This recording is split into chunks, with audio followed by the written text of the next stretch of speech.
I remember first seeing him and he wasn't conscious. His internal organs were really traumatized. It was horrifying. Everyone was shocked.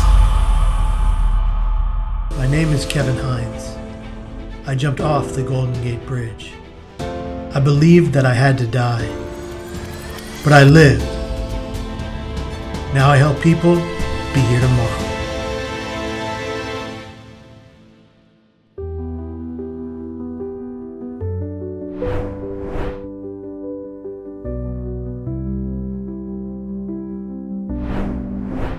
When the morning I heard, my mom called me and told me that Kevin had jumped off the Golden Gate Bridge and survived, but was in very bad shape in Marin County at the hospital. And so it kind of knocked me off my feet. I had to sit down for a second, but quickly I realized I needed to get to the hospital because I didn't know if he was going to survive. I mean, I'd never heard of anybody surviving that fall. We all knew that when you grow up in San Francisco, you hear stories like, oh, jumping off something that high, hitting water is like hitting concrete. So we raced to Marin General and saw Kevin. The memories start to get kind of jumbled up at that point, but I remember first seeing him and he wasn't conscious.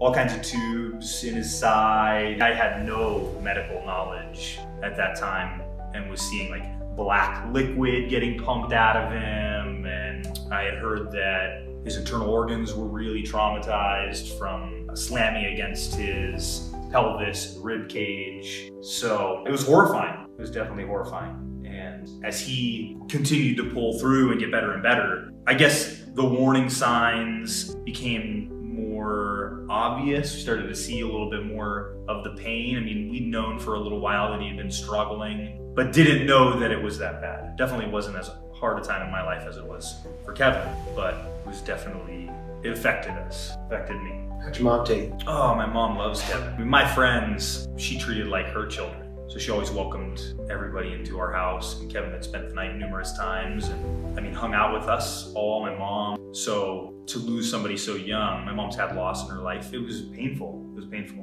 with her own experiences, and this affected her terribly. What were the responses, or at least in your recollection, what were the conversations like with the rest of our friends? So I think initially everyone was shocked. I mean, everyone was shocked that he jumped. Everyone was shocked that he survived. And then people who weren't really in our circle of friends needed to hear about it. We started to realize that there was pain there, and home life wasn't easy, and mental health wasn't great for Kevin at that time. People needed to hear a little bit about that, because if you don't know him well, people make these judgments and don't really understand anything about it. Definitely once Kevin started talking and talked about voices telling him to jump and knowing that that was what was going to happen when his dad dropped him off at school. So I think people needed to hear that wasn't him. That wasn't like he just decided, oh, I'm going to jump. It was this strong force deep in his mind and his psyche that was affecting him negatively,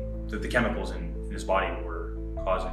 I think we just had to explain a little bit. Yeah. You get tired of explaining it though. I mean, not everybody needed to know. I wasn't a mental health advocate at that time. I wasn't the speaker, and so me trying to tell his story wasn't as effective as what he has done with his life since then. How about the first time you saw me speak? Was it difficult? Was it a positive? Or was it both? How did that go for you? The first time that I saw you speak was not that long ago. You had been traveling, giving speeches, changing lives, doing good things. The Bridge had already come out. I'd already gone to see the debut of that in New York with you. So hearing the story at that point wasn't new to me, but seeing you up there, so it was in Washington, D.C. for a mental health conference. It was incredible to see you up there. Initially, you went in, they told you what they wanted you to talk about, and then they told you right before, oh, we need to cut this hour-long presentation down to a quarter. And so that was a bit of a shock, but I think you ran with it. You told your story gracefully in the amount of time that you had, and it was incredible. I think you did an amazing job. I had already known that you were doing big things, good things, changing lives, saving lives through mental health. and